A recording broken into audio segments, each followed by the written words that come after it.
সাকিব আল হাসান এখন test series খেলতে পাকিস্তানে আছেন। এর মাঝেই সোশ্যাল মিডিয়ায় গুজব ছড়ায় যে সাকিব শিশিরের নাকি বিবাহ বিচ্ছেদ হয়েছে। শিশিরের ফেসবুক প্রোফাইলে তাদের দাম্পত্য ছবিগুলো প্রায় সবই উধাও হয়ে গেছে। 2-3টি ছবি দেখতে পাচ্ছেন ভক্তরা। মূলত এখান থেকে রাতভর গুজব ছড়ায় তাদের বিচ্ছেদ নিয়ে।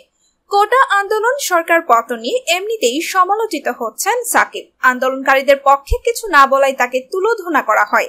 এর মাঝেই গতকাল বিপিএল দল কুমিল্লা ভিক্টোরিয়ান্সের মালিক নাফিসা কামালের সঙ্গে সাকিবের একটি পুরনো ভিডিও ছড়িয়ে পড়ে। এছাড়া একজন নারী ফেসবুক ভিডিওতে দাবি করেন সাকিবের আরও নারী সঙ্গী আছে। এরপরই দেখা যায় শিশিরের ফেসবুক থেকে দাম্পত্যের ছবি উধাও। সব মিলিয়ে পরিস্থিতি ঘোলাটে হয়ে ওঠে। অবশেষে বৃহস্পতিবার বাংলাদেশ সময় সকালে ফেসবুকে পোস্ট দিয়ে সাকিবকে অসাধারণ স্বামী হিসাবে উল্লেখ করেন শিশির। ছবি উধাও নিয়ে তিনি লেখেন, আমরা সবসময় পারিবারিক বন্ধনে বাঁধা, ভবিষ্যতেও থাকবো ইনশাআল্লাহ। পোস্টে শিশির তাদের সম্পর্ক নিয়ে গুজব না ছড়ানোর অনুরোধও জানান। মানুষটা সেই 13 বছর আগের মতোই আছে। জীবনসঙ্গী হিসাবে সে 100তে 100। আমাদের একটি সুন্দর পরিবার আছে, আলহামদুলিল্লাহ। দয়া করে অনলাইনে গুজব ছড়ানো বন্ধ করুন। সোশ্যাল মিডিয়ায় যা দেখবেন সব বিশ্বাস করবেন না। কপি পেস্ট করা ছবিগুলো আসল চিত্রটা তুলে ধরে না।